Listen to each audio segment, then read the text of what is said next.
समन्ता चक्रवालेषु अत्रा गच्छन्तु देवता सद्धम्मं मुनिराजस् सुनन्तु सग्गमुखदं ධම්මස්සවන කාලෝ අයං භදන්තා ධම්මස්සවන කාලෝ අයං භදන්තා ධම්මස්සවන කාලෝ අයං භදන්තා නමෝ තස් භගවතෝ අරහතෝ සම්මා සම්බුද්දස්ස නමෝ තස් භගවතෝ අරහතෝ සම්මා සම්බුද්දස්ස නමෝ තස් භගවතෝ අරහතෝ සම්මා සම්බුද්දස්ස චත්තාරෝ මේ භික්ඛවේ ධිපාදා කතමේ චත්තාරෝ චන්දිද්දිපාදෝ චිත්තිද්දිපාදෝ විරිද්දිපාදෝ විමංසිද්දිපාදෝ ඉමේ කෝ භික්ඛවේ චත්තාරෝ ඉද්ධිපාදාති.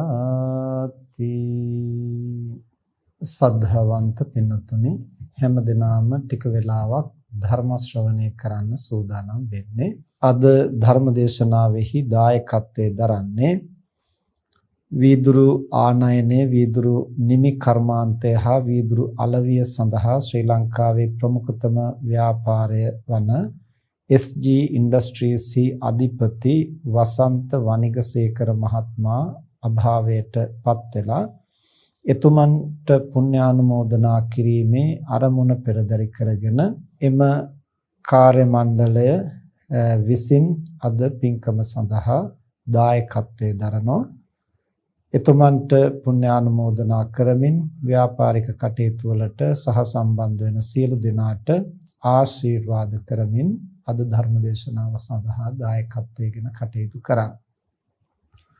එතුමන් වීදුරු කර්මාන්තය පිළිබඳ ව්‍යාපාර ක්ෂේත්‍රයේ ප්‍රමුඛ කෙනෙක් හැටියට මෑත යුගයේ බොහොම උත්සාහයෙන් දියුණු වුණු චරිතයක් හැටියට ඒ වගේම තමන්ගේ ව්‍යාපාරයේ තමන් පමණක් නෙවෙයි ඒ පිළිබඳ උනන්දු වෙන තව බොහෝ දෙනාට අතහිත දීලා ඒ සියලු දෙනාටමත් නැගී සිටින්නට උපකාර කළ කෙනෙක් හැටියට ඒ කාර්ය මණ්ඩලයේ පින්තුන් විසින් විශේෂයෙන් අගය කරන්නට යෙදුණා.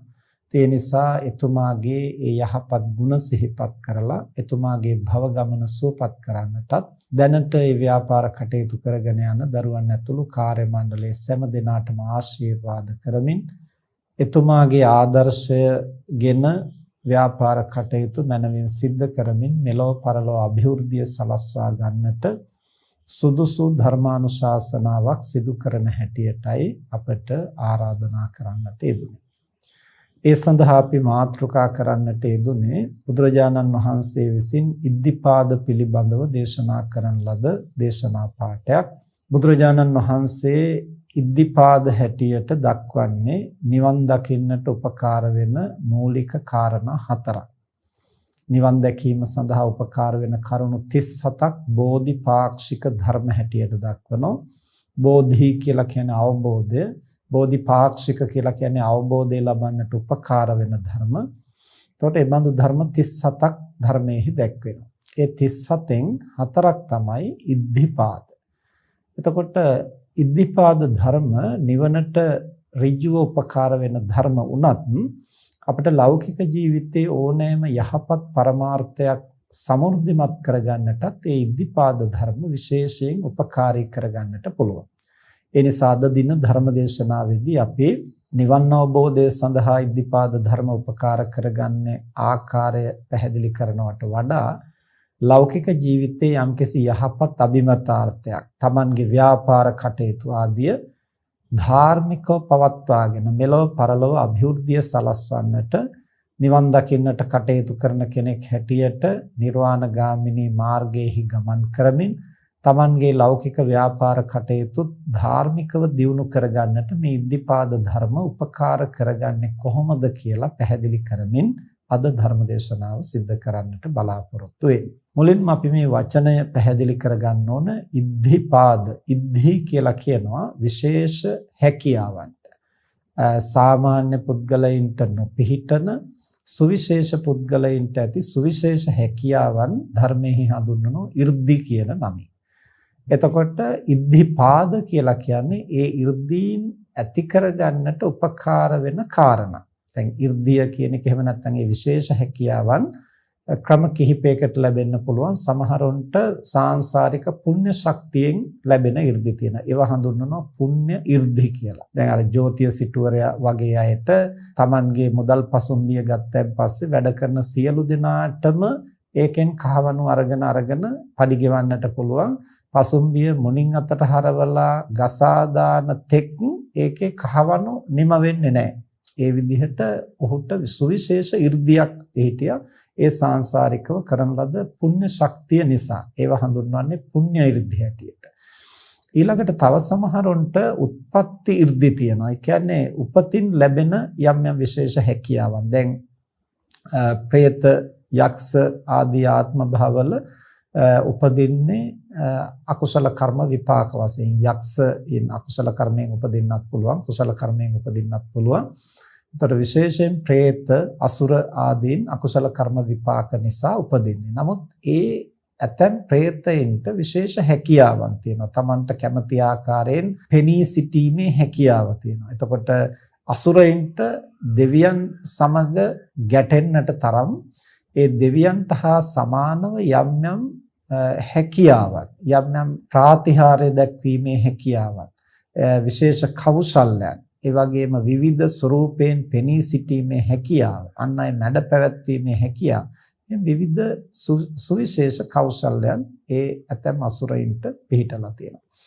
ඊළඟට දැන් අපි පක්ෂියෙක් ගත්තොත්, පක්ෂියා කියන්නේ තිරිසන් සතෙක්. තිරිසන් ලෝකේ උපදින අකුසල කර්ම විපාකයක් හැටියට. හැබැයි පක්ෂියාට ටික කාලයක් යනකොට ඌට ආකාශයෙන් යන්නට පුළුවන්. මිනිස්සෙක් හැටියට ඉපදිලා අපිට අහසින් යන්නට නම් යකඩ ගොඩක උපකාරය ඕන වෙනවා. එහෙම නැත්නම් අපිට විශේෂ 이르දියක් උපදවා ගන්නට. හැබැයි කපුටෙකුට එහෙම හැකියාවක් ඕනේ නැහැ. ටික දවසක් යනකොට තටු ඉඳුනන් පස්සේ උත්සාහ කරනකොට උට අහසින් යන්නට පුළුවන්. ඒතකොට අහසින් යාමේ හැකියාව උට උත්පත්තියෙන් ලැබිච්ච වරප්‍රසාදයක්. අන්න ඒ වගේ කුසල කර්ම කළායටත් අකුසල කර්ම කළායටත් දැන් දෙව්ලොව උපදින දෙවියන්, කුසල බලයෙන් උපදින දෙවියන්ට පහළ වෙන 이르දිය ඒ උත්පත්තියත් සමග දිබ්බ චක්කු, දිබ්බ සෝත, ඒ කියන්නේ දුර ඇති දේවල් දකින්න, දුර ඇති දේවල් අහන්න, උත්පත්තියත් සමගම විශේෂ කෞශල්‍යයක් පිහිටනවා. හැබැයි මිනිස්සු ඒවා ඇති කරගන්නවා නම් දිබ්බ චක්කු, දිබ්බ සෝත ආදී භාවනා කරලා උත්සාහයෙන් උපදවා ගන්නට ඕනේ. එතකොට මේ විදිහට සමහරුන්ට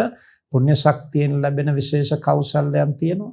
සමහරුන්ට උත්පත්තියෙහි ප්‍රතිඵලයක් හැටියට ඉපදුණු ආත්ම භාවයට ආවේනික ගුණාංග හැටියට ලැබෙන විශේෂ කෞශල්‍යයන් තියෙනවා. තව සමහරු උත්සාහයෙන් උපදවා ගන්නා වූ විශේෂ කෞශල්‍යයන් තියෙනවා. එතකොට මේ ඉද්ධිපාද ධර්ම කියලා කියන්නේ ඒ උත්සාහයෙන් උපදවා ගන්නා වූ විශේෂ කෞශල්‍යයන් උපදවා ගන්නට උපකාර වෙන කාරණා හතරක් තමයි බුදුරජාණන් වහන්සේ මෙහිදී දේශනා කරන්නේ. චත්තාරෝමේ භික්කවේ ඉද්ධිපාදා. මහණෙනි, යම් කිසි කෙනෙකුට තමන්ගේ ක්ෂේත්‍රය තුල විශේෂ කෞශල්‍යයන් දියුණු කරගන්නට ඕන නම්, දැන් නිවන අරමුණු කරගෙනයි බුදුරජාණන් වහන්සේ විශේෂයෙන් මේ කාරණා හතර දේශනා කරන්නේ. නමුත් ඉන් මෙපිට වුණත් යම් කිසි කෙනෙකුට තමන් කටයුතු කරන ක්ෂේත්‍රය පිළිබඳ සුවිශේෂත්වයක්, සුවිශේෂ නිපුණත්වයක්, ඒ වගේම අන් අයට වඩා විශේෂයෙන් කැපී පෙනෙන චරිතයක් බවට පත් වෙන්නට ඕන නම්, ඒ ක්ෂේත්‍රය තුල විශාරදයක් බවට පත් වෙන්නට ඕන නම්, අන්න ඒ අයට මෙන්න මේ කාරණා හතර ඒ විශේෂ හැකියාවන් දියුණු කරගන්නට උපකාර වෙනවා කියන බව. මොනවද කාරණා හතර? චන්දිද්ධිපාදෝ, චිත්තිද්ධිපාදෝ, විරිද්ධිපාදෝ, විමංසිද්ධිපාදෝ. ඡන්ද, චිත්ත, විරිය, විමර්ශා. ඡන්ද කියලා කියන්නේ කැමැත්ත, චිත්ත කියලා කියන්නේ සිත, විරිය කියලා කියන්නේ උත්සාහය, විමර්ශා කියලා කියන්නේ සිහිනුවණින් විමසා බැලීම, ප්‍රඥාව. මෙන්න මේ කාරණා හතර ඕනම ක්ෂේත්‍රයක විශාරදත්වයටපත් වෙන්න, අන් අය ළඟ නැති විශේෂ කෞශල්‍යයන් දියුණු කරගන්නට, සුවිශේෂ පුද්ගලයෙක් වෙන්නට කෙනෙකුට මේ කාරණා හතර උපකාර වෙනවා. එතකොට දැන් අද මේ ධර්ම දේශනාව සිද්ධ කරන්නේ වීදුරු කර්මාන්තය, වීදුරු ආනයනය, වීදුරු නිමි කර්මාන්තය සහ වීදුරු අලවිය පිළිබඳව ශ්‍රී ලංකාවේ ප්‍රමුඛතම ව්‍යාපාරයක් වුණු SG Industries අධිපති වසන්ත වනිගසේකර මහත්මයා සිහිපත් කරලා. එතකොට ඒ කාර්ය මණ්ඩලයේ පින්වත්තුන් අපිට මේ ධර්ම දේශනාවට ආරාධනා කරනකොට විශේෂයෙන් එතුමන්ගේ මිත්‍රයෙක් අපට ආරාධනා කරන්නට යෙදුනේ මේ සඳහා. ඉතින් එතුමන් විශේෂයෙන් සිහිපත් කළේ ඒ තමන්ගේ මිතුරා වසන්ත වනිගසේකර මහත්මයා සුවිශේෂ චරිතයක් හැටියට මේ ක්ෂේත්‍රය තුල බොහොම නිපුණත්වයක් ලැබපු, විශාරදත්වයක් ලැබපු මේ ක්ෂේත්‍රය තුල බොහොම පරතරට ගිය චරිතයක් හැටියට. ඒ වගේම එතුමාගේ ජීවිතයේ සුවිශේෂ ලක්ෂණයක් හැටියට මතු කළේ අනිත් අයටත් අතහිත දීලා ඒ අයත් නගා සිටවන්නට බොහොම අපකැප වුණු උරදුන්නු චරිතයක් හැටියට. වර්තමානයේ සිංහල බෞද්ධයෙක් හැටියට මේ ව්‍යාපාර ක්ෂේත්‍රය තුල බොහොම සුවිශේෂ චරිතයක් හැටියට එතුමා ජීවත් වුණු බව. එතකොට එතුමාට එතනටපත් වෙන්නට අනිවාර්යයෙන්ම දැනුවත්ව හෝ නොදැනුවත්ව හෝ මේ කියන කාරණා එතුමා භාවිතයට ගන්නට ඇති. ඒ වගේම දරුවන් ඇතුළු ඒ කාර්ය මණ්ඩලයේ හැමදෙනාම මේ කාරණා පිළිබඳව දැනුවත් වුණොත් Tamanටත් ඒ පියාණන්ගේ තමන්ගේ ආයතන ප්‍රධානියාගේ අඩිපාරේ යමින් තමන්ටත් ඒ ක්ෂේත්‍රය තුල ප්‍රවීණයන් බවට පත් වෙන්න, නිපුණත්වයන් ලබන්න, ඒ වීදුරු කර්මාන්තය කියන ව්‍යාපාරය පිළිබඳව පමණක් නෙමෙයි, තමන් කටයුතු කරන ඕනම ක්ෂේත්‍රයක් තුල විශාරදත්වයකට පත් වෙන්නට මේ ඉද්ධිපාද ධර්ම උපකාර කරගන්නට පුළුවන්. යම් කිසි කෙනෙකුට අධ්‍යාපන ක්ෂේත්‍රය තුල ඉදිරියට යන්න ඕන, සමහර කෙනෙකුට ව්‍යාපාර ක්ෂේත්‍රය තුල ඉදිරියට යන්න ඕන, යම් කිසි කෙනෙකුට දේශපාලන ක්ෂේත්‍රය තුල ඉදිරියට යන්නට අවශ්‍ය නම් ඒ ඕනම ක්ෂේත්‍රයක ධාර්මික දියුණුවක් ලබන්න. ධාර්මික දියුණුවක් කියලා කියන්නේ Tamanටත් අනර්ථයක් නොවන, ලෝකෙටත් අනර්ථයක් නොවන විදිහෙන් දියුණු වෙන්න.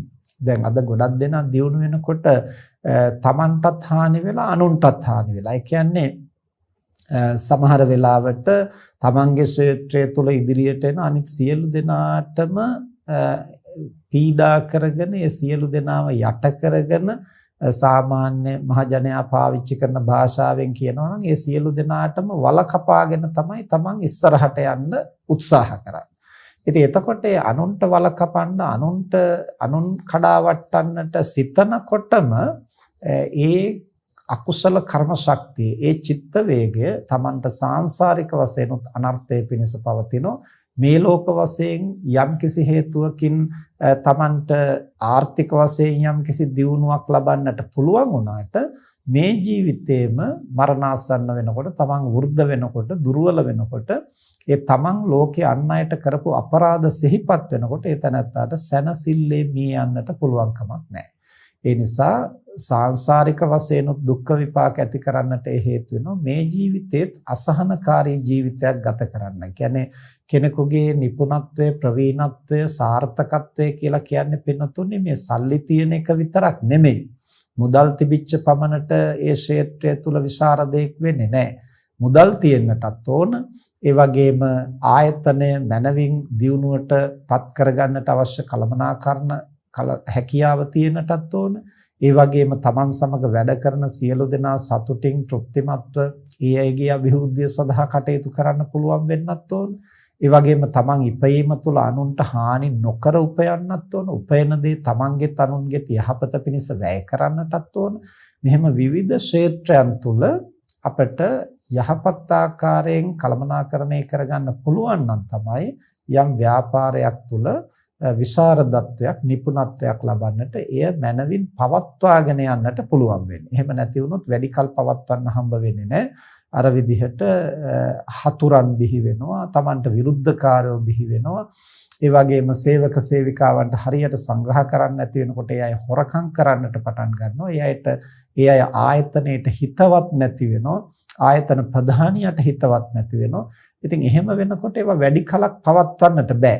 ඒ නිසා යමක් ධාර්මිකව දියුණු කරගන්නට නම් ඒ දියුණුව අඛණ්ඩව පවත්වා ගන්නට නම් සල්ලි තිබිලා විතරක් හරියන්නේ නැහැ. බුද්ධිමත්ව තමනුත් කටයුතු කරන්නට ඕන. වැඩ කරන අන් අය පිළිබඳවත් සොයලා බලලා අවශ්‍ය විදිහින් කටයුතු කරන්නට ඕන.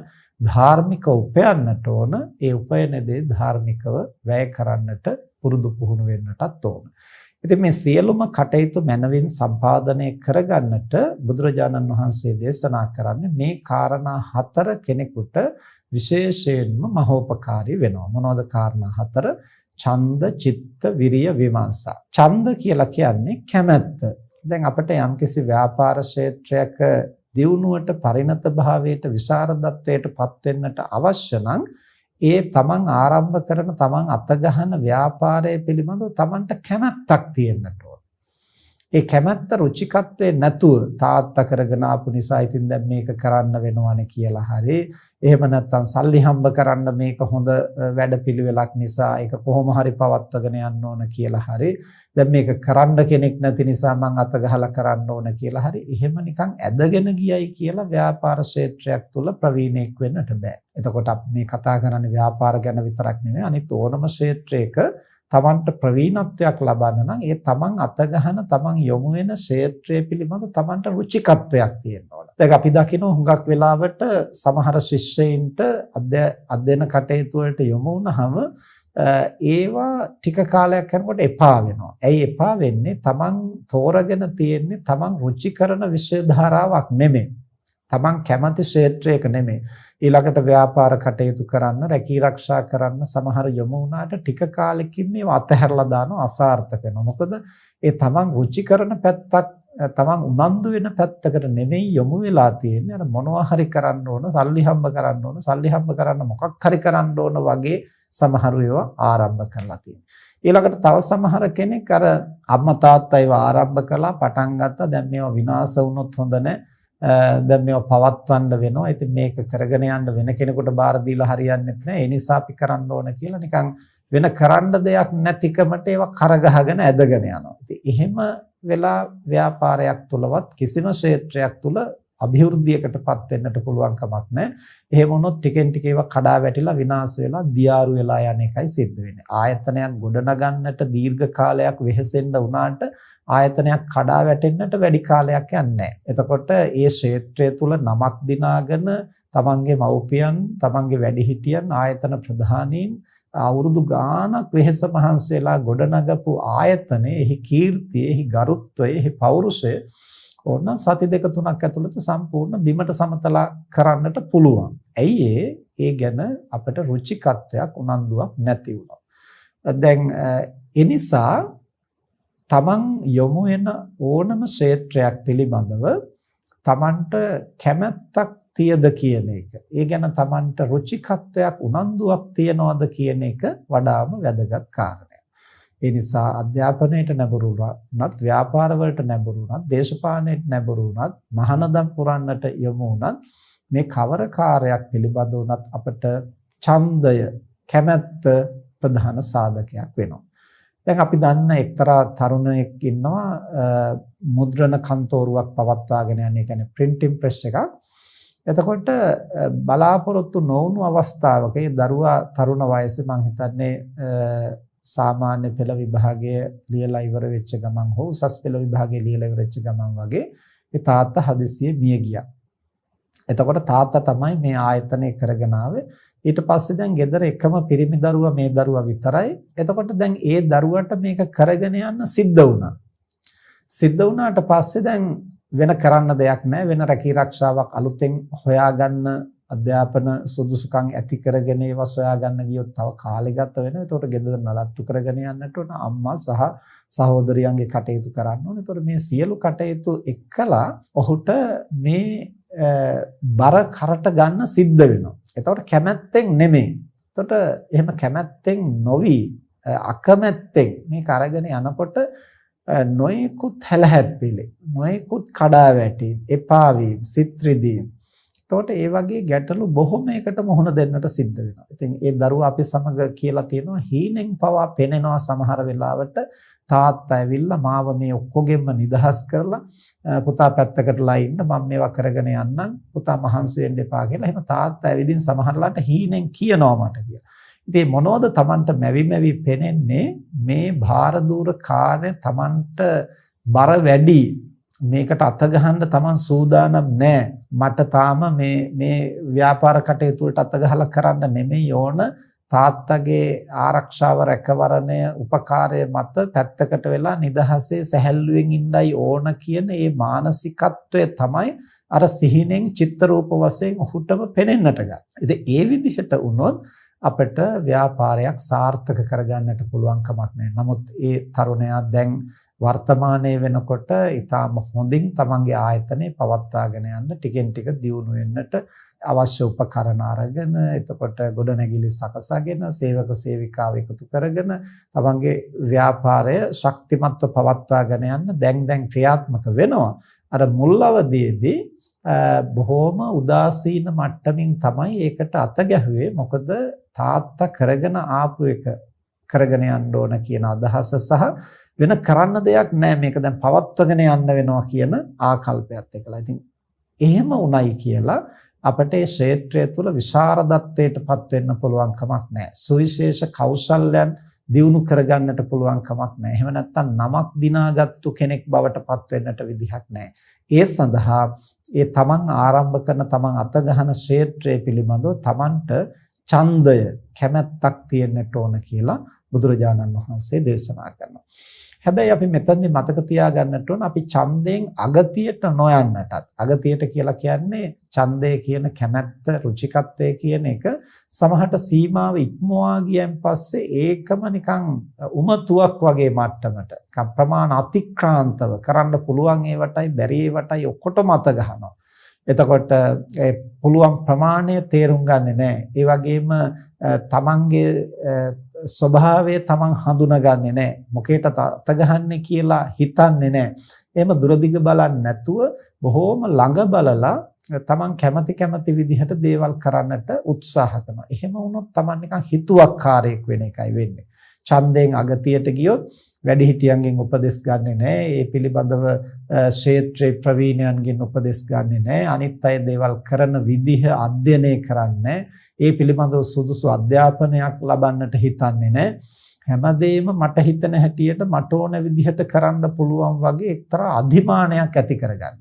එතකොට එහෙම වුණත් විනාශයට යනවා. දැන් බුදුරජාණන් වහන්සේ මේ කාරණා හතරේ ඡන්ද, චිත්ත, විරිය, විමර්ශා අවසානයේට කියන විමර්ශාව හෙවත් සිහිනුවණින් විමසා බැලීම අවශේෂ කරුණු තුනටම ඒ කාරණේ අවශ්‍ය වෙනවා. ඒ කියන්නේ ඡන්දය අපේ කැමැත්ත මොන ප්‍රමාණයෙන්ද අපි පවත්වා ගත යුත්තේ. ඒක නිකන් උමතුවක් නොවි, ඒක පිස්සුවක් නොවි, ඒක හිතුවක්කාරකමක් නොවි, ඒක නිකන් දඩබ්බරකමක් බවටපත් නොවි.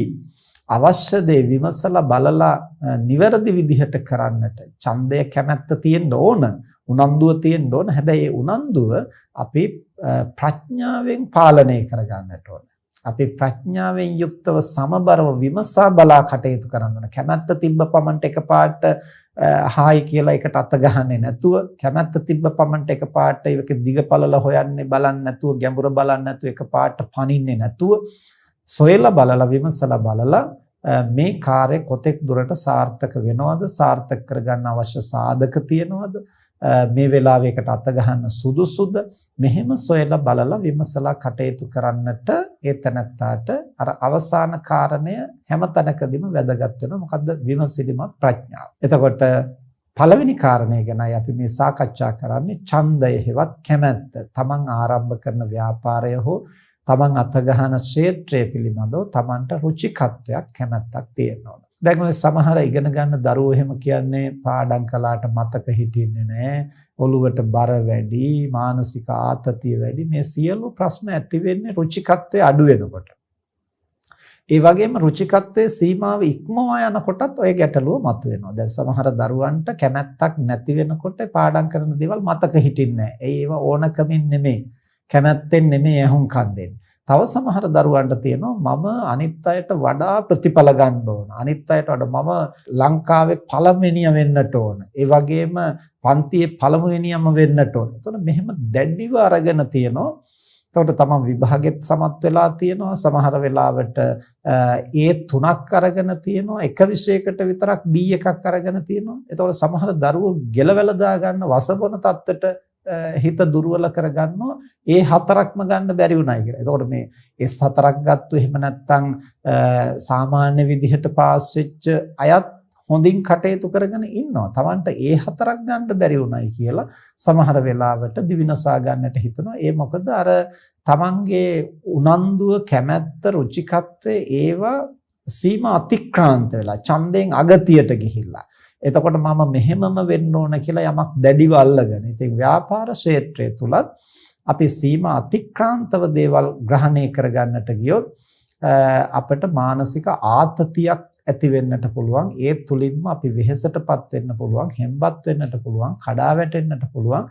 එහෙම වුණොත් අපිට සමබරව ඉදිරියට යන්නට බැරි වෙනවා. ඒ නිසා ඡන්දය කියන මේ කාරණය බුදුරජාණන් වහන්සේ දේශනා කරන්නේ විමසිලිමත් ප්‍රඥාවෙන් අපට පරිහරණය කරන්නට පුළුවන් නම් ඕනම ක්ෂේත්‍රයක් තුළ ඉදිරියට යන්නට ඒ පිළිබඳ රුචිකත්වය අපට විශේෂ සාධකයක් වෙනවා. ඒක තමයි පළවෙනි කාරණය. ඊළඟට දෙවෙනි කාරණය තමයි චිත්ත. චිත්ත කියන්නේ සිත. දැන් තමන් යම්කිසි ක්ෂේත්‍රයක ඉදිරියට යන්න බලාපොරොත්තු වෙනවා නම් නිතරම ඒ ගැන සිතන්න ඕන. අවධානය යොමු කරන්න ඕන. ඒ ගැන කල්පනා කරන්න ඕන. එහි ගැඹුරට කිඳා බහින්නට ඕන. ඒ පිළිබඳව තියෙන තොරතුරු කියවන්නට ඕන. පොතපත ඒ සම්බන්ධව කියවන්න ඕන. ඒ පිළිබඳව තියෙන දේවල් ඉගෙන ගන්නට ඕන. එතකොට අධ්‍යාපන සුදුසුකම් වශයෙන් මේ ක්ෂේත්‍රය පිළිබඳව යමක් ඉගෙන ගන්නට තියෙනවා නම් ඒවා ඉගෙන ගන්න ඕනේ. ඒ පිළිබඳව පොතපත කියවන්න තියෙනවා නම් කියවන්න ඕනේ. ඒ සම්බන්ධව යම් නව පරයෂණ ආදී කරලා තියෙනවා නම් ඒවා පිළිබඳව අධ්‍යයනය කරන්න ඕන, හදාරන්නට ඕන. ඒ තමන් උනන්දු වෙන ක්ෂේත්‍රය පිළිබඳව ප්‍රවීණයින්, නිපුණයින් හමු වෙනකොට ඒ අය සමග ටිකක් ඒවා පිළිබඳව සාකච්ඡා කරන්න ඕන. ඒ වගේම තමන්ම පැත්තකට වෙලා හුදකලාවේ ඉන්න අවස්ථාවල තමන් කරගෙන යන ව්‍යාපාරය හෝ තමන් දියුණු වෙන්නට බලාපොරොත්තු වෙන ක්ෂේත්‍රය පිළිබඳව මුල ඉඳන් අගට, අග ඉඳන් මුලට මේ පැත්ත මේ පැත්ත පෙරළමින් විමසලා බලන්නට ඕන. තව මොන පැතිවලින්ද මේක දියුණු කරන්නට පුළුවන්, මේක ඉදිරියට ගන්නට පුළුවන්, තව නව නිර්මාණ කරන්නට පුළුවන්, මොන පැතිවලින්ද. එහෙම හිතනකොට, කල්පනා කරනකොට තමයි විවිධ ක්ෂේත්‍ර අවදි වෙන්නට ගන්න. බුදුරජාණන් වහන්සේ දේශනා කරනවා නාචින්තයන්තෝ පුරිස්සෝ විශේෂ මදිගච්ඡති. හිතන්නේ නැති පුද්ගලයා කවදාවත් විශේෂත්වයකටපත් වෙන්නේ නැහැ. ඒ කියන්නේ අමුතු දියුණුවක්, අමුතු අභිවෘද්ධියක්, අමුතු හැකියාවක්, අමුතු කෞශල්‍යයක් වර්ධනය වෙන්නේ නැහැ හිතන්නේ නැත්තම්. එතකොට හොඳට ගැඹුරට හිතන, කල්පනා කරන, මේ පැත්ත මේ පැත්ත පෙරළමින් විමසා බලන කෙනෙකුට තමයි, ඒ ගැන සිත යොදවන කෙනෙකුට තමයි ඒ ක්ෂේත්‍රය තුල විවිධ පැති හඳුනා ගන්නට පුළුවන් වෙන්නේ. මේක ව්‍යාපාරයටත් එහෙමයි, අධ්‍යාපනයටත් එහෙමයි, දේශපාලනයටත් එහෙමයි, දහමටත් එහෙමයි. මොන පැත්තට වුණත් තමන් අතහිත යොදවන ඕනම ක්ෂේත්‍රයක් තුල ඉදිරියට යන්න, අභිවෘද්ධියටපත් වෙන්නට නම් ඒ ගැන නැවත සිතන්න, කල්පනා කරන්න, සොයන්න, කියවන්න, විමසන්න, දැනුම වැඩි කරගන්න, තොරතුරු ගවේෂණය කරන්න, පරයෂණය කරන්න, අලුත් පැති ගැන විමසා බලන්නට යොමු විය යුතුමයි. ඒ වගේම තමයි මෙතන චිත්ත කියලා කියන්නේ අර නිතරම ඒ ක්ෂේත්‍රය තුල සිත පවත්වා ගැනීම. ඒයින් පරිබාහිරට වැඩිපුර අවධානය යොමු නොකොට. ඒ කියන්නේ වෙනතුනේ දැන් සමහර වෙලාවට අපි දකිනවා අධ්‍යාපන කටයුතු වලට යොමු වෙන දරුවෝ දැන් මේ විභාගයේ අතළඟ. හැබැයි ඒකලා මේ ටෙලි නාට්‍ය බලන්නයි, චිත්‍රපටි බලන්නයි, ප්‍රේම සම්බන්ධතා ඇති කරගන්නයි, වෙන එහෙම නැත්නම් Taman කැමති ක්‍රීඩා, පරිගණක ක්‍රීඩාවලට යොමු වෙන්නයි. මෙහෙම නොයේ ඒ තමන්ගේ විෂයට අදාළ නොවන, තමන්ගේ ක්ෂේත්‍රයට අදාළ නොවන දේවල් වලට වැඩිපුර අවධානය යොමු කරනවා. එතකොට මොකද වෙන්නේ? තමන් අධ්‍යයනය කරන ක්ෂේත්‍රය වෙන පැත්තක්. දැන් අර වෙන ඕපදූප වලට තමයි තමන්ගේ ඔළුව යොදවන්නේ. එතකොට ඒවෙන් ඔළුව පිරෙනකොට තමන්ගේ මතක ගබඩාවේ අනවශ්‍ය හිස් දේවල් වලින් වැඩකට නැති ඕපදූප වලින් පිරෙනකොට අර ශාස්ත්‍රීය දැනුම ගබඩා කරගන්නට තියෙන මතක ධාරිතාව ටිකෙන් ටික අඩු වෙලා හැකිලිලා යනවා. ඒ මොකක් නිසාද එහෙම වෙන්නේ? අර තමන්ට දියුණු වෙන්නට අවශ්‍ය ක්ෂේත්‍රය පිළිබඳව සිත යොදවනවා වෙනුවට වෙනත් නොසුදුසු පැත්තකට තමන්ගේ සිත අවධානය යොමු කරලා. ඉතින් ඒක තමන්ගේ ක්ෂේත්‍රය තුළ ඉදිරියට යන්න බාධාවක්. ඉතින් තමන් ව්‍යාපාරයක් නම් කරන්නේ ඒ ව්‍යාපාරය දියුණු කරගන්නා තැනට තමන්ගේ අවධානය යොමු කරනවා විනා තමන් උපයන දේ නාස්ති වෙන හැටියට විනාශ වෙන හැටියට ඉබඳු පැතිවලට තමන්ගේ අවධානය වැඩිපුර යොමු නොකර ඉන්නට පුරුදු වෙන්න ඕනේ. ඒ කියන්නේ දැන් සමහරොන්ට ඕනකම තියෙන්නේ සල්ලි හම්බ කරන්න විතරක් නෙමෙයි හම්බ කරනෙන් තමන්ට සල්ලි තියනවා කියලා අනිත් අයට පෙන්වන්න. එතකොට මේ පෙන්වීම සඳහා ඒ අය විවිධ අනවශ්‍ය දේවල් වලට ඒවා වියපැහැදම් කරන. සමහරලාට එක එක විදිහේ ගෙවල් හදන්න, එක එක විදිහේ වාහන ගන්න, ඒ වගේම නොඑක් විදිහේ ඇඳුම් අඳින්න, උපකරණ ගන්න, ආභරණ පළඳින්න ඒවා එපා කියන එක නෙමෙයි. තමන්ගේ ක්ෂේත්‍රයට ගැලපෙන හැටියට, ඒ ව්‍යාපාරයට ගැලපෙන හැටියට තමන් ඇඳුම් අඳින්න ඕන, වාහන ගන්න ඕන, උපකරණ පළඳින්න ඕන, ගෙවල් හදන්න ඕන. එහෙම නැති වුණොත් නිකන් යාචකයෙක් වගේ ඉඳගෙන ව්‍යාපාර කරන්න බෑ. සමහර වෙලාවට තමන් යන වාහනේ දිහා බලලා තමයි ඒ පිළිබඳ ඕඩර් එක එහෙම නැත්නම් ඒ කටයුත්ත තමන්ට බාර දෙනවද නැද්ද කියලා අනිත් අය තීරණය කරන්නේ. ඇඳලා ඉන්න ඇඳුම දිහා බලලා, අතේ තියෙන ඔරලෝසුව දිහා බලලා, සාක්කුවේ තියෙන මුදල් පසුම්බිය දිහා බලලා එහෙම ලෝකයක ජීවත් වෙන්න. එතකොට ඒවා හාත්පසින්ම බැහැර කරන්නට පුළුවන් කමක් නැහැ. ඒ නිසා තැනට ගැලපෙන විදිහට අඳින්න, පළඳින්න, උපකරණ පාවිච්චි කරන්න, වාහන පාවිච්චි කරන්න, ගෙවල් දොරවල් හදාගන්න, ඒව ගැන Tamanට සිහි බුද්ධිය තියෙන්න ඕන. මොකද අදාළ ක්ෂේත්‍රය තුල ඒ කටයුතු කෙරෙන්නේ කොහොමද? හැබැයි අර අනවශ්‍ය දේවල් වලට ඒවා විනාශ වෙන විදිහට සුරාවට, සූදුවට, ඊළඟට නොයෙකුත් රාත්‍රී සමාජ ශාලාවල ගිහිල්ලා නොයෙක් විනාශයන්ට පැමිණෙන්නට, ඊළඟට වැඩිපුර මුදල් හම්බ කරන්නට කියලා සූදු ක්‍රීඩාවලට පෙළඹෙන්නට. දැන් අද ඒවා රාජ්‍ය අනුග්‍රහයෙන් කෙරෙන ඒවත් තියෙනවා, රජයේ අනුමැතියකින් තොරව කෙරෙන ඒවත් තියෙනවා. දැන් ගමක් ගත්තන් පස්සේ කැට ගහන, බූරු ගහන වගේ ඒවා රාජ්‍ය අනුග්‍රහයක් නැතුව කෙරෙන තැන් තියෙනවා. එතකොට අද හුඟක් වෙලාවට හැම රටකම වගේ රාජ්‍ය අනුග්‍රහය මත සමාජ ශාලාවන් සහ තවත් නොයෙකුත් ක්‍රමවලට ඒවා නීත්‍යානුකූලව පවත්වාගෙන යන විවිධ පැතිවලින් සූදු ක්‍රම තියෙනවා. එතකොට ඒ බඳු සූදු වලට යම් කෙනෙක් යොමු වෙනවා නම් ඒවා විවිධ පැතිවලින් තියෙන්න පුළුවන්. දිනුම් ඇදීම් වශයෙන් තියෙන්න පුළුවන්. මේක ගත්තාම මෙච්චරක් මෙහෙම ලැබෙනවා කියලා කියන්නට පුළුවන්. එහෙම නැත්නම් එක එක නම් වලින් ඒවා තියෙන්නට පුළුවන්. එතකොට ඒ කවර නමකින් තිබුණා වුණත් අපි උත්සාහ කරන්නේ නැතුව, වීර්ය කරන්නේ නැතුව Tamanට වැඩිපුර යමක් වෙනත් ක්‍රමයකට ලබන්නට කියලා උත්සාහ කරනකොට අපි නොදැනුවත්වම ඒක සූදුවක් මට්ටමට, අයථා ඉපීමක් මට්ටමට පත් වෙන්න පුළුවන්. ඉතින් එහෙම අනවශ්‍ය දේවල් වලට අපි අවධානය යොමු කළොත් අර ව්‍යාපාරය දියුණු කරගන්නව වෙනුවට, දැන් අපි හිතමු එහෙම සූදුවකින් අපිට එකවර යම්කිසි මුදලක් අතට ආවා කියලා. ඒතකොට සංසන්දනය කරලා බලනවා දැන් මේ ව්‍යාපාරයට වෙහෙසිලා මහන්සි වෙලා මෙච්චර මුදලක් උපය ගන්න අවුරුදු කීයක් ගත වෙනවද? මේක මේ කරයින් උපයන්න පුළුවන් වුණා. එච්චර මුදලක්. එහෙනම් ව්‍යාපාරය නෙමෙයි ඊට වඩා හොඳයි මේකට යොමු වෙන එක කියලා වෙන පැත්තකට අවධානය යොමු වෙනවා.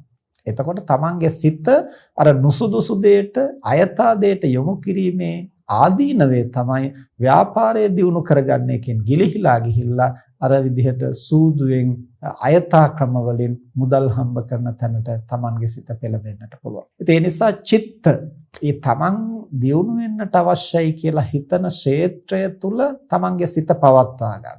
ඒ ගැන නැවත නැවත හිතන්න. ඒ ගැන නැවත නැවත කල්පනා කරන්න.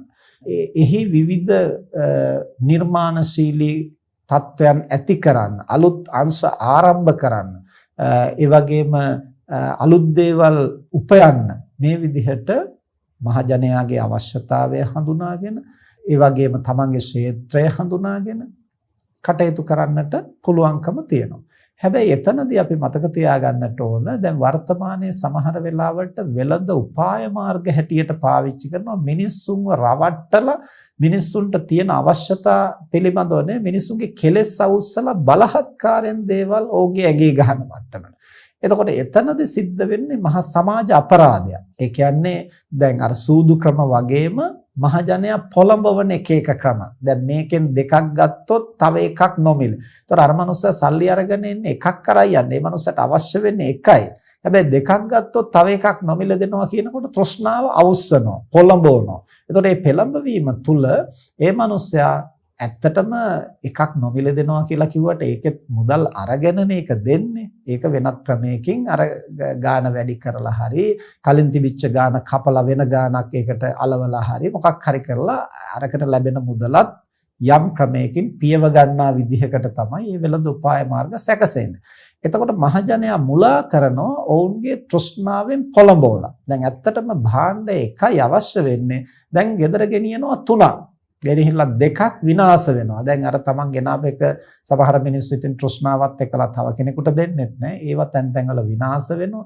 තමන්ගේ තෘෂ්ණාව ක්ලේශයන් වැඩෙනවා. අතේ තියෙන මුදල වියදම් කරගෙන අවසානයේ තමන් ධන පරිහානියටපත් වෙනවා. ඉතින් ව්‍යාපාරිකයා හෝ අතරමැදියා හෝ ඒකෙන් යම් ප්‍රමාණයකට මුදලක් තමන් අතට ගන්නවා. ඉතින් ඒ වගේ අර අධාර්මික ක්‍රමවලින් නෙවෙයි ලෝකේ අපි දේවල් දියුණු කරගන්නට උත්සාහ කරන්න ඕන තමන්ටත් අනර්ථයක් නොවි අනුන්ටත් අනර්ථයක් නොවි. එහෙම අනර්ථයක් අනුන්ටත් නොකර ඒවා පවත්වන්න පුළුවන් නම් තමයි සාධාරණ විදිහට වැඩි කාලයක් ඒවා පවත්වාගෙන යන්නට පුළුවන් වෙන්නේ. දැන් මේ වචන කතා කරනකොට සමහරුන්ට හිතෙන්න පුළුවන් ආමුදුරුව මේ සාධාරණකම ගැන බණ කිව්වට අද ලෝකේ මොනවද සාධාරණව කරන්න පුළුවන්? අද ලෝකේ මොනවද ධාර්මිකව කරන්න පුළුවන්?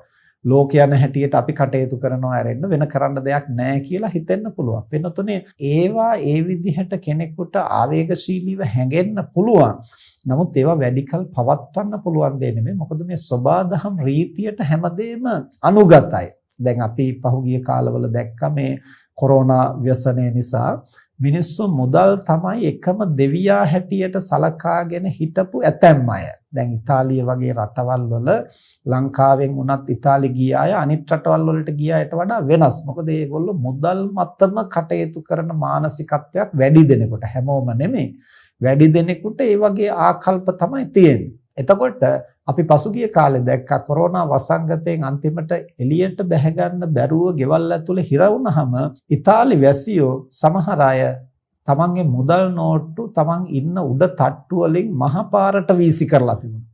මොකද ඒගොල්ලොත් හිතාගෙන හිටියේ මුදල් තියනවා නම් කරන්න බැරි දෙයක් නැහැ. සල්ලි තියනවා නම් මොනවද කරන්න බැරි. එහෙම තමයි හිතාගෙන ඉන්න ඇත්තේ. හැබැයි සල්ලි වලින් කිසිවක් කරන්න බැරි අවස්ථාත් අපේ ජීවිතේ ලැබෙනවා. මේ සබා දහම් රීතිය තුල අපි අසරණ වෙන අවස්ථා එනවා. ඒ බඳු අවස්ථාවල Tamanගේ ධාර්මික ශක්තිය පමණයි Tamanට එකම පිහිට. දැන් මේ කොරෝනා වසංගතයෙන් උනත් අපිට පේනවා කුසල් දහම් කරගෙන ධාර්මිකව ජීවත් වෙන බොහෝ දෙනාට ඒ සබා දහමින් පැමිණෙන උවදුරු වලින් යම් රැකවරණයක් තියෙනවා. ඉතින් අපි දන්නේ නැහැ මේ කොරෝනා වසංගතය ස්වභාවිකව ඇති වෙච්ච දෙයක්ද උපක්‍රමයෙන් හදපු දෙයක්ද මොන කාරණයක්ද කියන එක නෙමෙයි මෙතනදි වැදගත් වෙන්නේ. සබාධම තුලයි අවසානයේ මේ විකෘතිය හටගන්නේ. ඉතින් ඒ විකෘතිය ස්වභාවිකව තමයි ව්‍යාප්ත වෙන්නේ. ඒක කවුරු නිර්මාණය කළා වුණත් ස්වභාවිකව මතුණා වුණත් ව්‍යාප්ත වෙන්නේ ස්වභාවික රටාවකට සබාධම හරහා. ඉතින් එතකොට අපිට මේ සබාධම තුල රැකවරණයක් සලසා ගන්නට යම් මොහොතක ධනෙන් පමණක් පුළුවන් කමක් නැහැ. මේ ධාර්මික දිවි පැවැත්ම මම ලෝකේ අන් අයට අනතුරක් කරලා නැහැ. මම ලෝකේ අන් අයට හිංසා කරලා නැහැ. දැන් සුනාමි ආපු වෙලාවේ පින්නතුනේ සුනාමි ව්‍යසනයට මාස ගණනාවකට පෙර ඉඳලා අපි බොහෝ දෙනාව දැනුවත් කළා විවිධ ක්‍රමවලින් ඉදිරියේ බරපතල ස්වභාවික විපත් පැමිණෙනවා.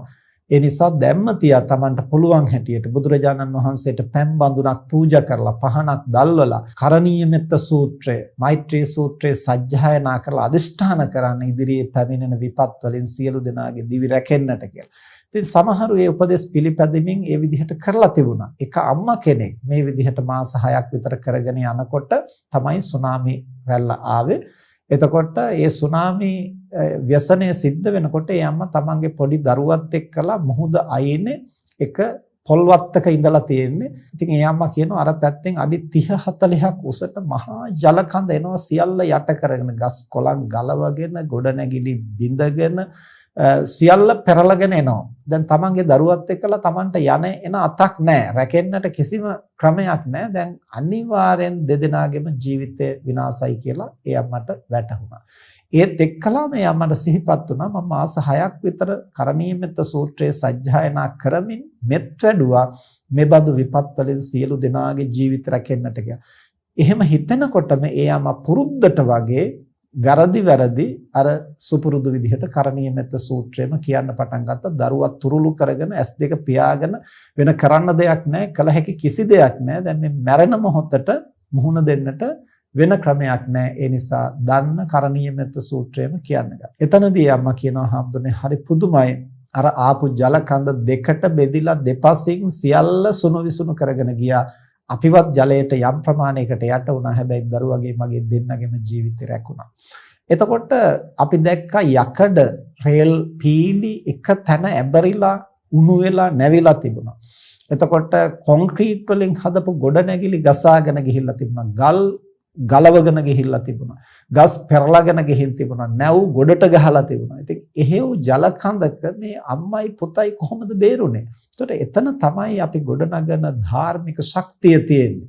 අනුන් රැකෙන්නට ඕන, අනුන් රකින්නට ඕන කියලා හිතන සිතුවිල්ලේ බලය එතන තියෙනවා.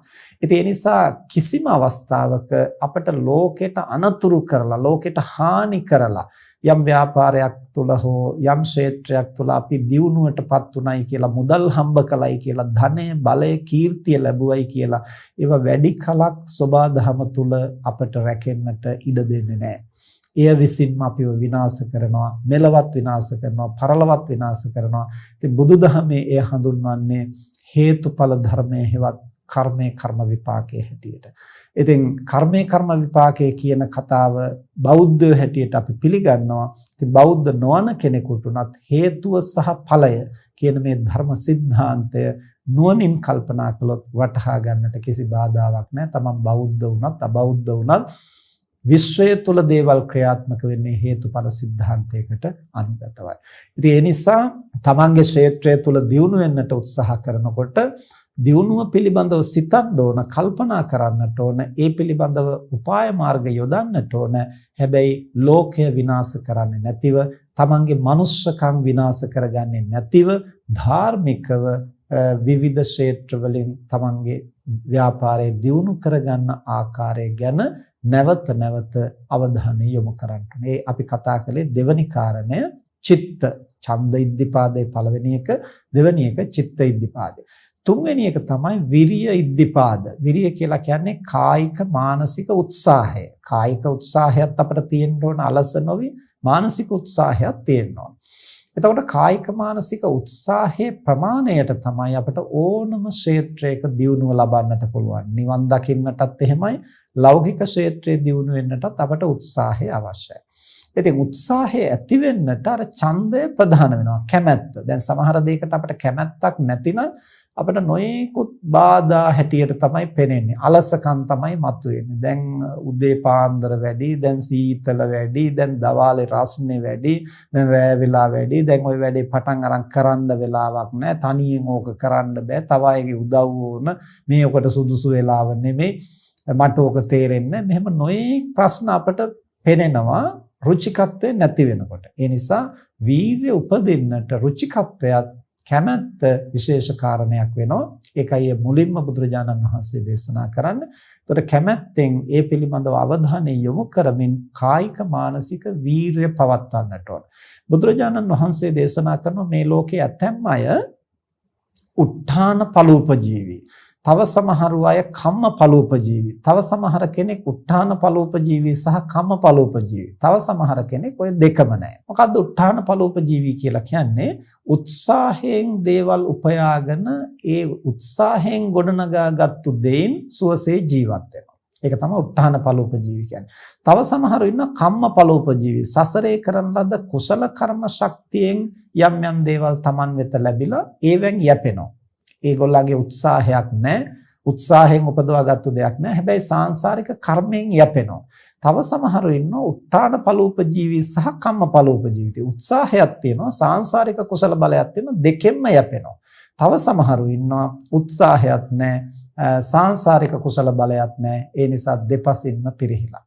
දැන් අපි අර මුලින් කිව්ව ජෝතිය සිටුවරය වගේ අය කම්ම ඵලෝපජීවී සාංශාරික කුසල කර්මය නිසා අමුතු උත්සාහයක් ගත්තත් නැතත් සසර කරන ලද මහා පුණ්‍ය ශක්තියෙන් සිටු පවුලක ඉපදිලා මහත් පුණ්‍ය 이르දි ඇතිව එතකොට ඒ සිටුතුමාට තිබිච්ච 이르දිය තමයි අපි මුලින් සඳහන් කළේ මුදල් පසුම්බිය අරගෙන කොච්චර දුන්නත් ඉවර වෙන්නේ නැහැ. ඒ ඉවර වෙන්න නම් මුණින් අතට හරවලා ගසා දැම්මොත් තමයි ඒකේ මුදල් අහෝසි වෙන්නේ. නැත්තම් කොච්චර 10 දෙනෙක් ආවත් 100ක් දෙනෙක් ආවත් දහසක් ආවත් සියලු දෙනාට පඩිනඩි ගෙවන්නට පුළුවන් එකම පසුම්බියට අත දදා රන් කහවණු අරගෙන. ඊළඟට බිරිඳට තිබිච්ච විශේෂ 이르දියක් තමයි අපි හිතමු හාල් සේරුවක් හරි කිලෝ එකක් හරි ලිපේ තිබ්බයි කියලා. ඊට පස්සේ ඒකෙන් ඉදෙන බත 10 දෙනෙක් නම් ඉන්නේ 10 දෙනාට 100ක් දෙනෙක් නම් ඉන්නේ 100ක් දෙනාට දහසක් නම් ඉන්නේ දහසක් දෙනාට මුට්ටිය මුණින් හරවන තෙක් යම් තරම්ද එන්නේ සියලු දෙනාට බෙදා දෙන්නට පුළුවන්. දැන් මේවා පින්නතුනේ සුරංගනා කතා හැටියට නෙමෙයි අදත් සමාජයේ අපි දන්න අය ඉන්නවා. අපේ මව්වරු ගැන කල්පනා කළා. අපේ මව්වරු උනත් හාල් ටිකක් ලිපේ තිබ්බන් පස්සේ ගෙදර ඉන්න සියලු දෙනාට බඩ පිරෙන්න කන්න දෙන්න පුළුවන් අම්මා බෙදපු දවසට. වෙන කෙනෙක් බෙදුවොත් එහෙම ඒ උයන බත් ටික හැමෝටම බඩ පිරෙන්න කන්න මදි.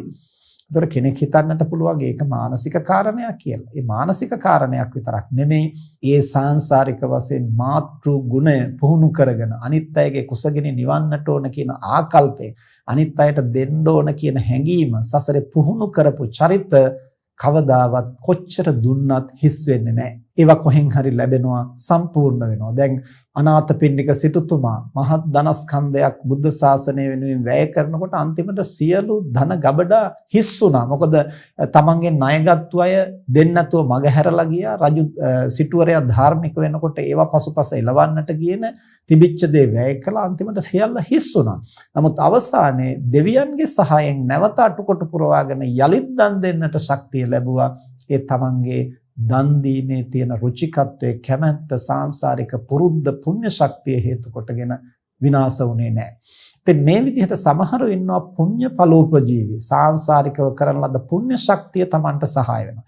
සමහරව ඉන්නවා උත්හාන ඵලෝපජීවී උත්සාහයෙන්ම තමයි සසරේ 아무තු පිනක මහිමෙන් නෙමෙයි මේ ජීවිතයේ උත්සාහ කරලා වෙහෙසිලා මහන්සි වෙලාම දේවල් උපයනවා.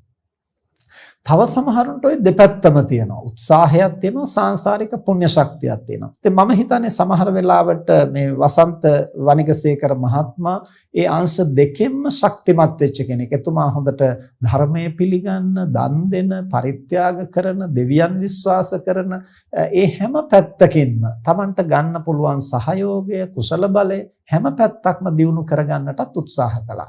ඒ වගේම තමන් හිතලා කල්පනා කරලා විවිධ හැකියාවන් ඇති කරගෙන උත්සාහයෙන් තමන්ගේ ව්‍යාපාරය දියුණු කරගන්නටත් වෑයම් කළා. එතකොට මේ දෙපසම එකතු වෙනකොට කෙනෙක් වඩාම ශක්තිමත් වෙනවා, වඩාම තහවුරු වෙනවා. දැන් සමහරු කල්පනා කරනවා අනේ අපි නම් ওই දෙයියෝ පිළිගන්නෙත් නැහැ, අපි නම් ওই නැකත් පිළිගන්නෙත් නැහැ, මම නම් මොකේකට හරි අත ගැහුවොත් ඒක හරියනවා. එතකොට මේ අධිමානයක් ඇති වෙනවා තමන්ගේ උත්සාහය පිළිබඳ. උත්සාහය පිළිබඳ අධිමානයක් ඇති කරගෙන කටයුතු කරනකොට වැඩි කාලයක් ඒ තුල යන්න බෑ. මොකද තමන්ගේ උත්සාහය හැම වෙලාවෙම ඵල දරන්නේ නැහැ. තමන්ට වැරදිච්ච තැනදී තමන් පසුතැවීමට, කඩා වැටීමටපත් වෙනවා. ඒ නිසා සීමා අතික්‍රාන්තව ඕනම දෙයක් පිළිබඳව දැඩි විශ්වාසය පවත්වා ගැනීම යෝග්‍ය නැහැ. අපි විශේෂයෙන් සැලකිලිමත් වෙන්නට ඕනේ. ලෝකේ දේවල් සිද්ධ වෙන්නට කම්ම නියාම, චිත්ත නියාම, බීජ නියාම, ඍතු නියාම, ධම්ම නියාම කියලා මේ පැති පහම බලපාන. සාංශාරික කර්ම ශක්තියත් එකක්. තමන්ගේ චිත්ත ශක්තියත් තව එකක්. බාහිර පරිසරයේ සාධකත් තව එකක්. තමන්ගේ මව්පියන්ගෙන් ලැබිච්ච ප්‍රවේණි උරුමයත් තව එකක්. සෝබාදහම් රීතියත් තව එකක්. මේ හැම පැත්තකම සාධක අපිට සමතුලිතව පරිස්සමින් අධ්‍යයනය කරලා හඳුනාගෙන ඒක රාශී කරගන්න පුළුවන් නම් තමයි අපි කරන කාර්ය වඩාම සාර්ථක වෙන්නේ. සමහරු වෙන් එක එක පැති විතරයි විශ්වාස කරන. සමහරු කර්මය මැත්තේම එල්ලිලා ඉන්නවා. කර්මයෙන් සියල්ල වෙනවා වගේ. ඉතින් තමන්ගේ ව්‍යාපාරය දියුණු වෙන්න පූජා තියා පින්කම් කර දෙවියන්ට යද ඉතින් ඔක්කොම කර්මයෙන්ම තමන්ට හම්බ වෙන්න. තමන්ගේ උත්සාහයක් නැහැ. ඒ ගැන කල්පනා කරලා වීරයෙන් අලුත් නිර්මාණයන් කරන්න එහෙම එකක් නැහැ. දෙයියෝ දුන්නොත් හරි සසර පිනට ලැබුණොත් හරි එහෙම මොකක් හරි වුණොත් මිසක් තමන්ගේ උත්සාහයක් නැහැ. ඒ අර සසර කර්මයටම හේතු වෙලා ඉන්නවා. තව සමහරු තමන්ගේ උත්සාහය ගැන තමන්ගේ චිත්ත ශක්තිය ගැන කල්පනා කරනවා. අම්මා තාත්තා මට දීපු දෙයක්වත් නැහැ. දෙයියෝ දීපු දෙයක්වත් නැහැ. සසර පිනෙන් හම්බ වෙච්ච දෙයක්වත් නැහැ. මේ හැම දෙයක්ම මගේ උත්සාහයෙන් තමයි මගේ චිත්ත ශක්තියෙන් තමයි ගොඩනගා ගත්තේ කියලා එක පැත්තක් විතරක් බලනවා. ඉතින් ඒ අය විඥානවාදීන් හැටියට එහෙම නැත්නම් භෞතිකවාදීන් හැටියට එක පැත්තකට විතරක් සීමා වෙනවා. එතකොට තව සමහර අය දේවල් දෛවය අනුව තමයි සිද්ධ වෙන්නේ. ඒවල් ලියවිච්ච හැටියක් තියෙනවා. ඒවා අපිට වෙනස් කරන්න බෑ කියලා. ඒවා අනිවාර්යෙන් සිද්ධ වෙන දෛවෝපගත සිදුවීම් හැටියට විශ්වයටම බාර දීලා තියෙනවා. ඒවා සිද්ධ වෙන්න තමන් මොකක්වත් කරන්න ඒවා වෙන හැටියකට සිද්ධ වෙනවා. එතකොට ඒ දෛවය මතම විශ්වාසයේ තියෙන විශ්ව ධර්මයේ මතම විශ්වාසයේ තියෙන පිරිස. ඉතින් එහෙම අපි අගතිගාමී නොවේ බෞද්ධයෙක් හැටියට, මිනිස්සෙක් හැටියට යමක් සාර්ථක වෙන්නට කර්මයක් බලපානවා, චිත්තයක් බලපානවා, බාහිර සාධකත් බලපානවා, මෞපියන්ගෙන් ලැබුණු ප්‍රවේණි උරුමේ ප්‍රවේණි ශක්තිය, ඥානමය සම්බන්ධ ඒවත් බලපානවා, විශ්ව ධර්මතාවයත් බලපානවා, තමන්ගේ උත්සාහයත් බලපානවා. මේ සියල්ලම එකතු කරගෙන මිනිස්සුන්ගේ සහයෝගයත් ඕන, දෙවියන්ගේ සහයෝගයත් ඕන. මේ හැම දෙයකින්ම පූර්ණ වෙනකොට වඩා හොඳ සාර්ථකත්වයක් ලබන්න පුළුවන් කියලා යම් කෙනෙක් තේරුම් ගත්තොත් ඒ තැනත්තා කඩා වැටෙන්නේ නැතුව ඒ ක්ෂේත්‍රය තුල දියුණුවටපත් වෙනවා. දැන් අපි අර මුලින් කිව්ව ජෝතිය සිටුවරයා වගේ අය පුණ්‍ය 이르දිය පුණ්‍ය බලයෙන් කම්මඵලෝපජීවි සාංශාරික කුසල කර්මයෙන් ශක්තිමත් වෙච්ච අය.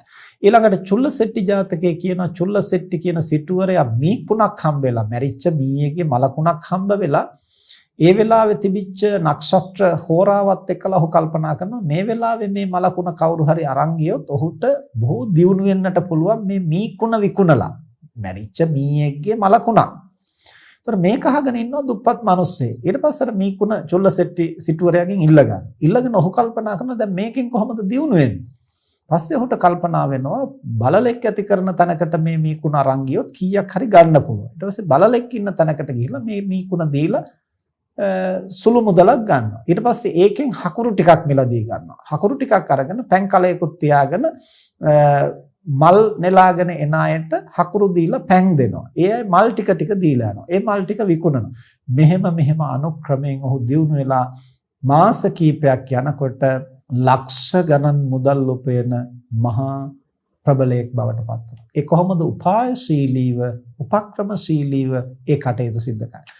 එතකොට එහෙම කරලා අන්තිමට අර සිටුවරයාගේ දියණිය විවාහ කරගෙන සිටු තනතුරු ලබන්න තරමට ඔහු ශක්තිමත් වුණා උත්සාහයෙන් වීරයෙන් අවස්ථාව උචිතව කටයුතු කරලා. හැබැයි මේ කතා ප්‍රවෘත්තිය කියවෙන තව ආදර්ශ සම්පන්න කාරණයක් තමයි ඔහු එහෙම දියුණු වෙනකොට ඒ ක්ෂේත්‍රයේ අනිත් අයට වලකපලා දියුණු වෙන්නට උත්සාහ කළේ නැහැ. හැම විටම ඒ ඇත්ත එක්කලා මිත්‍ර සම්මුතිය ඇති කරගෙන තමයි ඔහු දියුණු වෙන්නේ. ඔහු තනකොළ කපන අය මිත්‍ර කරගන්නවා හකුරුයි වතුරයි දීලා ඒ අය වෙහෙසිලා තනකොළ කපාගෙන යනවා. එතකොට ඒ අය අහනවා මොනවද අපෙන් අවශ්‍ය උදව්? මං උදව්වක් ඕන වෙලාවට ඉල්ලන්නම් කියලා කියනවා. ඊට පස්සේ අස්සයෝ විශාල ප්‍රමාණයක් අරගෙන වෙලෙන්දෙක් එනවා මේ නගරයට. ආවට පස්සේ අර තනකොළ කපන අයට ඔක්කොටම ගිහිල්ලා කියනවා මට අවශ්‍ය උදව්ව තමයි මට තනකොළ මිටිය දෙන්න. හැබැයි මගේ තනකොළ මිටි ටික විකුණලා ඉවර වෙනකන් ඔයගොල්ලෝ තනකොළ විකුණන්න එපා. ඒක තමයි මට කරන්න ඕන උදව්. මෙහෙම මිත්‍රශීලීව ඒගොල්ලොත් එක්ක සම්මුතියකට එනවා. ඊට පස්සේ අර අශ්ව වෙලෙන්ද හැමතැනම යනවා කවුරුත් තනකොළ විකුණන්නේ නැහැ. අන්තිමට මොහු ළඟට ඇවිල්ලා මොහුගේ තනකොළ ටික ඔක්කොම මිලදී ගත්තා. ඒකෙන් අර සම්පූර්ණ මුදල ඔහු අතට ආවා. ඊට පස්සේ පහුවදා ඉඳලා තමයි අනිත් අයට තනකොළ විකුණන්නට අවස්ථාව සැලසුනේ. එතකොට අනිත් අය යට කරලා අනිත් අය විනාශ කරලා අනිත් අයට වලකපලා තමන්ගේ ව්‍යාපාරය දියුණු කරගන්න නෙමෙයි. මිත්‍රශීලීත්වයක් ඇති කරගෙන ඕන් සමග මිත්‍ර සම්බන්ධතාවයක් මිත්‍ර සම්මුතියක් ඇති කරගෙන ඒ ව්‍යාපාර ක්ෂේත්‍රය තුල දියුණු වෙනවා. ඒ නිසා ඔහුට සති කීපයකින් මාස කීපයකින්ම මහා ධනපතියෙක් වෙන්නට අවස්ථාව සැලසෙනවා. අන්න ඒ වගේ බුදුරජාණන් වහන්සේ දේශනා කරන සමහර උත්හාන ඵලෝපජීවී උත්සාහයෙන් වීරයෙන් තමන්ගේ ව්‍යාපාර ක්ෂේත්‍ර දියුණු කරගන්නවා. එතකොට හතරවෙනි කාරණේ අපි දැන් කාරණා තුනක් කිව්වා ඡන්ද, චිත්ත, විරිය. හතරවෙනි කාරණේ තමයි විමර්ශාව.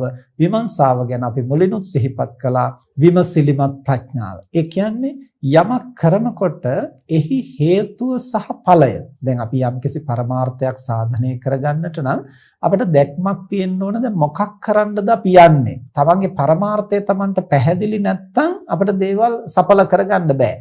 දැන් සමහර ව්‍යාපාර ආරම්භ කරන අය සමහර දේවල් ඉගෙන ගන්න අය විතරක් නෙමෙයි සමහරට පැවිදි වෙන පැවිද්දන්ටවත් තමන් කරන්න යන්නේ මොකද්ද තමන්ගේ ජීවිතේ පරමාර්ථය කියලා එහෙම පැහැදිලි දැක්මක් නැහැ.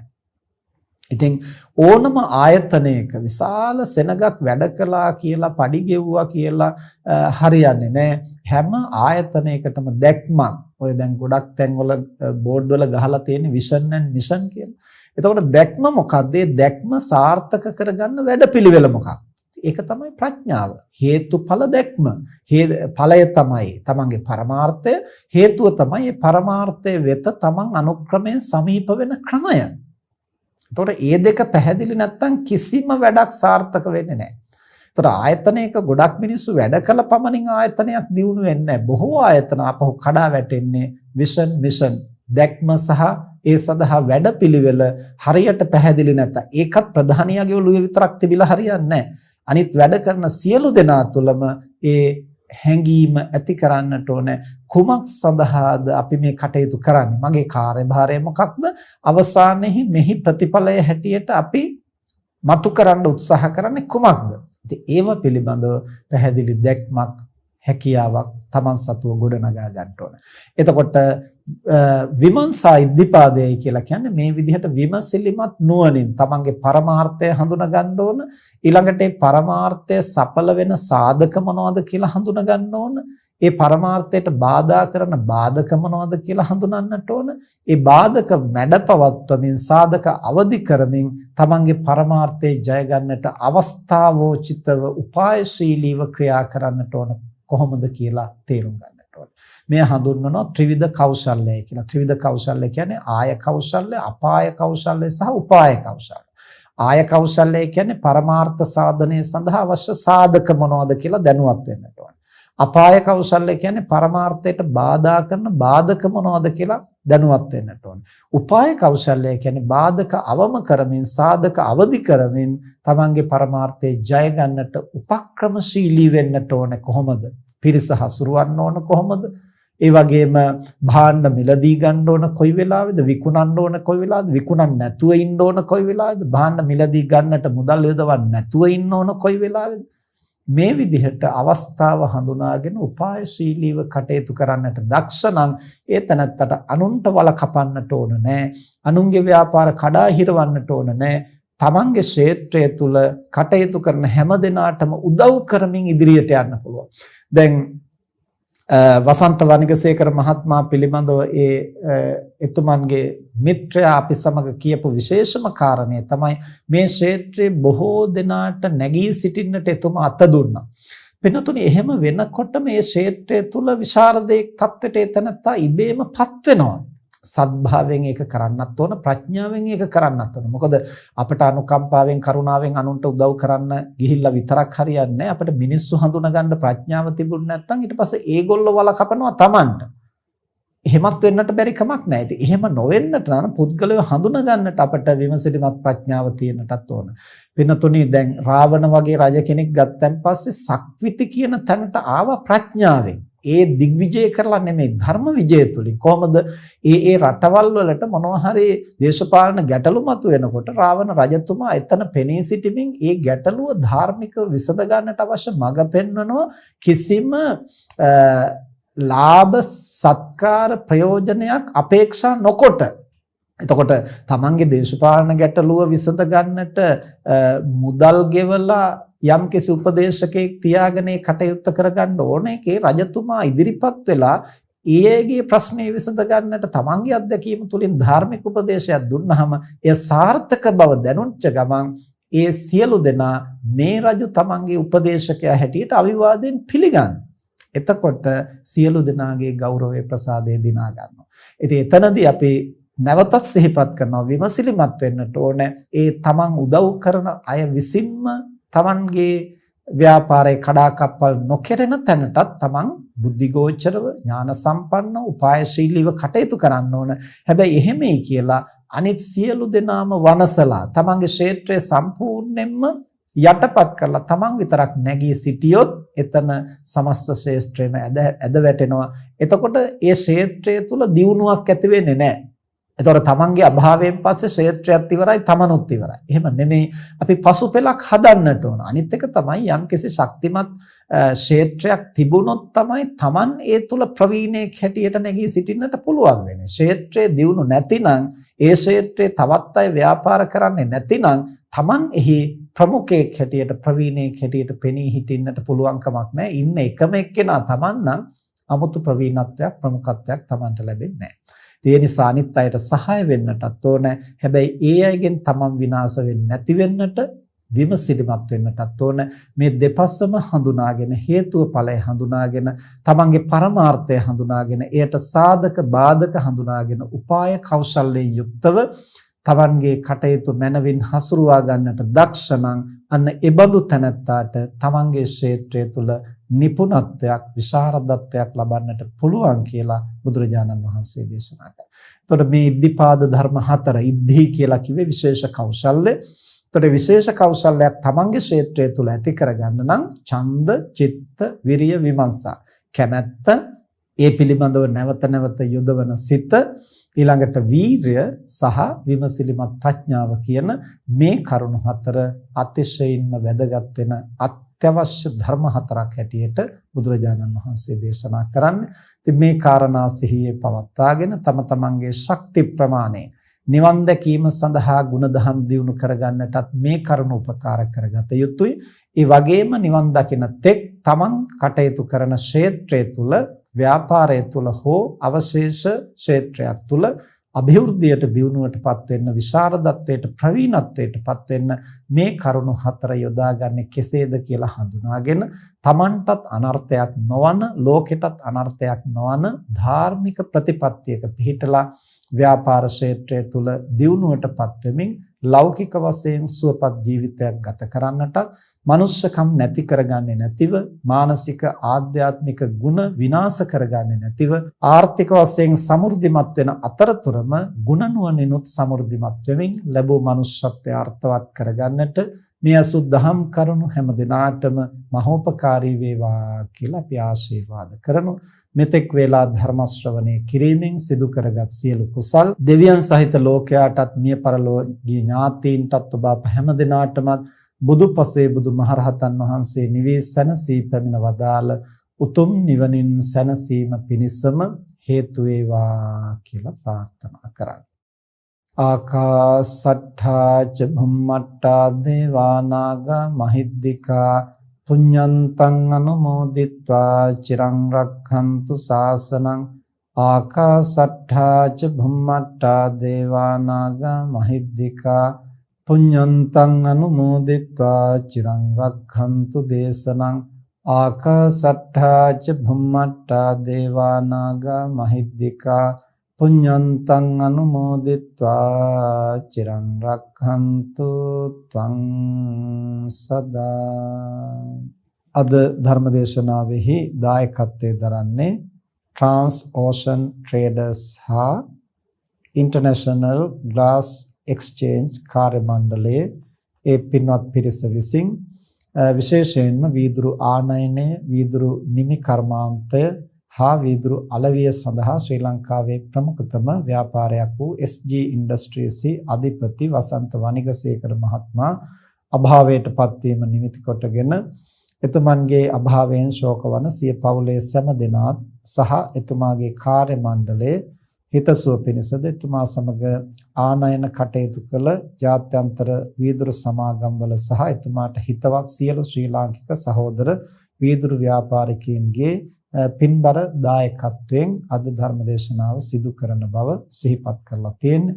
ඉතින් ඒ මහත්මයාට පුණ්‍යාන වසන්ත වනිගසේකර මහත්මයාට පුණ්‍යානුමෝදනා කිරීමත් ඒ පවුලේ දරුවන් ඇතුළු කාර්ය මණ්ඩලයේ සියලු දෙනාට ආශිර්වාද කිරීමත් ඒ ක්ෂේත්‍රයේ කටයුතු කරන සියලු දෙනාට ආශිර්වාද කරමිනුත් අද ධර්ම දේශනාව සිද්ධ කරන්නට යෙදුනේ. ධර්ම දේශනා පැවැත්වීමෙන් ධර්ම ශ්‍රවණය කිරීමෙන් සිදු කරගත් සියලු කුසල් ලෝකයේ සම්බුද්ධ ශාසනය ආරක්ෂා කරන, පින්නතුන් ආරක්ෂා කරන, ඉන්ද්‍රාදී සියලු පින් කැමැති දෙවි දේවතාවෝ, දේව මාතාවෝ සතුටින් අනුමෝදන් වෙත්වා. දෙවියන්ගේ දිවයිසුරු සම්පත් වර්ධනය කරගනිත්වා.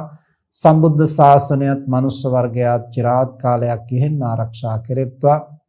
SG Industries ආයතනයේහි කටයුතු කරන, ඒ වගේම Trans Ocean Traders හා International Glass Exchange ආයතනයේ සේවය කරන සියලුම දෙනාටත් මේ පින්කම සඳහා දායකත්වයේ දරූ හැම දෙනාටමත් දෙවියන්ගේ ආශිර්වාදය රැකවරණය නොමදව සැලසේවා. දෙවියෝත් ප්‍රාර්ථනීය බෝධියකින් නිවන් දකිත්වා කියලා ප්‍රාර්ථනා කරන්න. මිය පරලෝ යන්නට යෙදුණු වසන්ත වනිකසේකර මහත්මයා ඇතුළු සියලු ඥාති හිත මිත්‍රාදීන් මේ කුසල් දහම් සතුටින් අනුමෝදන් වෙත්වා. ඒ හැම දිනාගෙම භව ගමන සුවපත් කරගනිත්වා. ප්‍රාර්ථනීය බෝධියකින් නිවන් දකිත්වා කියලා ප්‍රාර්ථනා කරන්න. ඔබ අප හැම දිනාටමත් මේ උදාර කුසලයේ මෙලොව යහපත අභිවෘද්ධිය පිණිස පවතිවා. සසර වාසය කරන තාක් නරකාදී සතර අපායකට මිත්‍යා දෘෂ්ටි කුලයකටපත් නොවීම පිණිස කල්යාණ මිත්‍ර සම්පත්තිය සද්ධර්ම ශ්‍රවණය ලැබීම පිණිස හේතු වේවා. බුදුපසේ බුදුමහරහතන් වහන්සේ නිවී සැනසී පැමිණ වදාළ උතුම් නිවනින් සැනසීම පිණිසම හේතු වේවා කියලා ප්‍රාර්ථනා කරා. හැම දිනාටම තෙරුවන් සරණයි.